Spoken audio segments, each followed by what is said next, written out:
Taste of Rosé. We're coming to you from beautiful Sonoma wine country, where I'm here with winemaker Joe Nielsen of Donelan Family Wines. Joe, thanks for having us here at your beautiful winery. Thanks, Bob. It's a pleasure to be on Taste of Rosé and have you here at Donelan Family Wines to try our delicious 2014 Rosé. Tell us a little bit about this particular Rosé. Well, this Rosé is unique. It's made of 3 different varieties: Syrah, Grenache, and Pinot Noir. So not a GSM, a GSP. Exactly. Hashtag that. Yeah, hashtag that, exactly. See? So hashtag GSP. How has your beautiful Rosé been received by your customers? Bob, it's actually been sort of, I've been taken by surprise in many ways. I know I enjoy this Rosé, and the concept in my mind being translated into the wine, I enjoy it, but I've been really happy to see how much our customers have enjoyed it. Recently in Nantucket, we had a wine dinner with William Cavall of Catalyst Restaurant in New England, and his pairing just made our Rosé sing, and it made even people at the dinner that weren't Rosé drinkers just realizing that maybe they had thought about Rosé wrong in the past. And then even more recently, we were at the Food and Wine Classic in Aspen, and I think people are almost embarrassed that they came up not 1 or 2 times, but maybe 3 or 4 times asking for a little bit more Rosé. What do you feel it is about this Rosé that makes it so special? Yeah, I think what makes it special is we're approaching Rosé now like we approach everything else that we do. That you can't just make something that's fruity, you can't just make something that's acidic. It's all about this melody that's carried, the harmony is there's complexity there, there's a dynamic part of the wine that makes people want to come back to it. I call it the 3 C's. It has to be complete, complex, and compelling. And I think our Rosé has this in spades. Have you always been a fan of Rosé? I haven't. And it wasn't until a trip to Tuscany with my wife that sort of reopened my eyes to the possibilities of Rosé. I had a Rosé that basically completely changed the paradigm for me. That a Rosé could be something very complex, something very refreshing, something very enjoyable, but something that's compelling, makes you want to keep drinking it. It was Sangiovese, and this one is Grenache, Syrah, and Pinot Noir, not in that order. But that they're the stylistic hallmarks of what I wanted to do with Rosé going forward with Donelan Family Wines. The Sangiovese there, it was Rocca di Monte Grossi, Chianti, middle of June, hot out. Just had this piercing acidity with great minerality. What I disliked about Rosés in the past was they're all about fruit and nothing else. This one had that fruit, but it was cradled by so much more that made it a food wine and not just a play wine. And that's really what we're trying to do with our wine. With all of our wines, we want you to drink them. We want you to have that second glass. But we have to have that layer of complexity that makes you take that first sip and you're like, oh, wow, there's so much going on here. It's a great acoustic version of what we have in barrel of our red wines. We're all about pairing with food. And this has to be, yes, it's great next to a pool, and it's great when you're not thinking about wine, but it is also something that can pair great with barbecue, with seafood, anything you can think of in the summertime. Joe, as a winemaker, I'd be really interested in getting into your head about what you were thinking when creating this beautiful Donelan Family Rosé.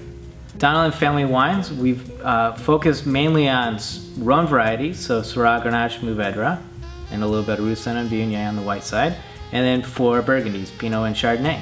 My philosophy with winemaking in general, and specifically with this Rosé, is all about planning ahead of time. For me, it's all about not only enhancing our red wines, which is a natural process, the saignée process, but selecting for unique sites that are going to bring interesting components to the blend. The Syrah is going to give a little bit of earthiness, a little bit of mystery. The Grenache is all about playful fruit of watermelon and mango. And then the Pinot Noir is just a classic Rosé that helps sort of bridge the gap between the Syrah and the Grenache. I don't think about it necessarily just with the varieties. I'm thinking about the location. And the Pinot Noir is coming from Russian River, it's coming from Sonoma Mountain, and it just has exceptional flavors that I'm thinking of more of it as like a chef would with ingredients. Tell me a little bit about your background and how did you get involved in the wine business? Bob, my background started in Michigan, at Michigan State University, where the pre-med books weren't exciting enough for me, and what really caught my attention was Riesling. And from there on, it was all about wine for me. And from Michigan State, it took me north to northern Michigan to make Riesling, my first love. And then I met my wife, and we moved to California, and I worked for Maryville and Napa, getting a great exposure to great California vineyards around Napa and Sonoma Valley, and then really gravitated to Syrah and Pinot Noir, and Joe Donelan, wanting the best and seeing something in me that I didn't see in myself initially, gave me a great opportunity to come work for the family in 2009. Ever since then, I've been exposed to what it is about being a successful brand, and it's not just making great wine. It's about the family and the connections you make with friends and customers around the world. You don't have to speak the same language, you just need to understand what great wine is and what it's all about. Well, Bob, we've been talking a lot about the Rosé and not drinking it, so I think this is a good time to take a whiff. Okay, let's see.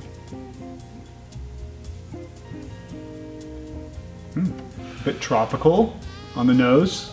Yeah. What's interesting about fermenting Grenache, Syrah, and Pinot Noir for Rosé is that each of those varieties can bring a little bit of a different component to the wine. So the grapefruit, sort of a consistent variety that we're using in our Rosé, is going to give you this bright, fresh grapefruit, and then a little bit of mango, and then the Syrah, especially when it's fermenting, it just smelled like fresh watermelon, and just very really refreshing. Really intoxicating. And then the Pinot Noir, it's only a small percent in this blend, but it's that classic strawberry character that you're often getting from Rosé. the Pinot. Yep. And then to put a little icing on the cake, we're not fermenting in stainless steel. We're fermenting in neutral barrels, much like this barrel itself. Okay. I find it opens up the flavors a little bit. It melds the mid palate a little bit more, and I feel like it brings a little longevity to the wine. I want you to drink it now. Right. But if you don't, you'll have some for the fall. Thanks, Joe, for having us here at the Donelan Family Winery. It's been a great pleasure and to experience your beautiful rosé. And so we've talked about it, we've whiffed about it, we've enjoyed the aromatics. So I'd say it's about time. Let's have a taste of rosé. Sounds like a great idea, Bob. Cheers, Joe. Thanks for having me.